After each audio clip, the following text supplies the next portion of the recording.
અરે ઓછું નાક પણ અસલી નાક. MDH કાશ્મીરી લાલ મરચાની પાવડર. તો અમદાવાદમાં 31st ને લઈને અમદાવાદ પોલીસે જાહેરનામું બહાર પાડ્યું છે. ઉજવણીને ધ્યાને રાખીને અનેક રસ્તાઓ ડાયવર્ટ કરાયા છે. સિંધુ ભવન રોડ અને CG રોડ બંધ રહેશે. 31 ડિસેમ્બરે સાંજે 6 થી રાત્રે 3 વાગ્યા સુધી તમામ વાહનો પર પ્રતિબંધ છે. મીઠાખડી સર્કલથી લઈને કોમર્સ 6 રસ્તા થઈ CG રોડ જઈ શકાશે. જાજરમાન 4 રસ્તાથી તાજ સુધીનો માર્ગ બંધ રહેશે. તમામ વિસ્તારોને નો ફ્લાય ઝોન જાહેર કરાયા છે.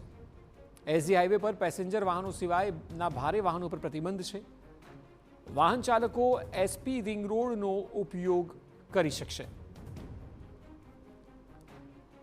વધુ માહિતી આપી રહ્યા છે સંવાદદાતા મિહિર સોની. એટલે મિહિર, એ બાબતોનું ખાસ ધ્યાન રખાયું છે કે જે જગ્યાઓ પર 31મીએ વધારે ભીડ થતી હોય છે તેવા વિસ્તારોને ખાસ ક્યાંય કોઈ ટ્રાફિકનું વધારે લોડ ન પડે કે પછી લોકોને પણ તકલીફ ન પડે તે તમામ બાબતોનું ધ્યાન રખાયું છે.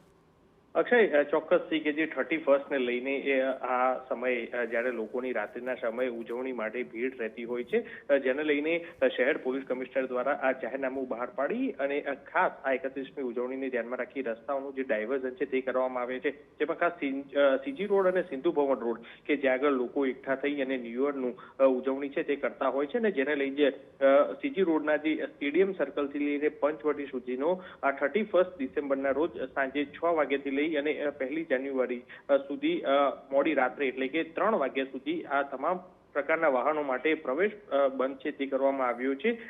ખાસ જે વૈકલ્પિક રસ્તાઓ છે તે પણ દર્શાવવામાં આવ્યા છે કે જેમાં સમર્થેશ્વર મહાદેવથી બોડી લાઈન 4 રસ્તા અને સમર્થેશ્વર મહાદેવ તરફથી બંને બાજુ CG રોડ ક્રોસ કરી શકાશે. આ જ રીતના મીઠાખડી સર્કલથી કોમર્સ 6 રસ્તા થઈ અને CG રોડ છે તે અવર જવર છે તે થઈ શકશે. આ રીતના સિંધુ ભવન રોડ ઉપર પણ જે જાજરમાન 4 રસ્તાથી લઈ અને તાજ સ્કાયના જે 4 રસ્તા સુધીનો બંને તરફનો માર્ગ છે કે તે પણ આ રીતનો બંધ છે 31 ને રાત્રે રહેશે. પરંતુ આ જાજરમાન 4 રસ્તાથી ઉમિયા ટ્રેડર્સ થઈ અને તાજ સ્કાય લાઇન તરફ જઈ શકાશે. એ જ રીતના જાજરમાન 4 રસ્તાથી આંબલી ઓવરબ્રિજના મધ્ય ભાગથી શીલત સર્કલ તરફ જઈ શકાશે.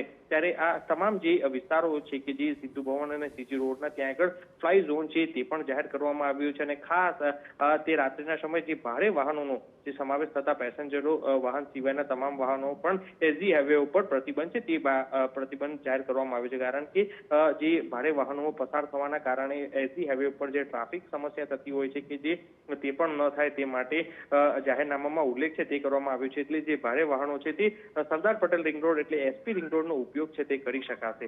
એટલે પકવાન 4 રસ્તાથી લઈને સાણંદ ચોકડી અને નહેરુ નગરથી ઇસ્કોન બ્રિજ 4 રસ્તા સુધીના જે બસ પાર્કિંગ છે તેના ઉપર પણ પ્રતિબંધ છે 31 ને લઈને કરવામાં આવ્યું છે. એટલે કોઈ પણ અગવડ ન પડે અને લોકો જ્યારે આ ઉજવણી કરતા હોય અને મોટી સંખ્યામાં ભેગા થાય ત્યારે આ રીતની ટ્રાફિકની સમસ્યા ન સર્જાય તે માટેનું આ જાહેરનામું છે તે પ્રસિદ્ધ કરવામાં આવ્યું છે. જી બિલકુલ મિહિર, આભાર સમગ્ર માહિતી બદલ.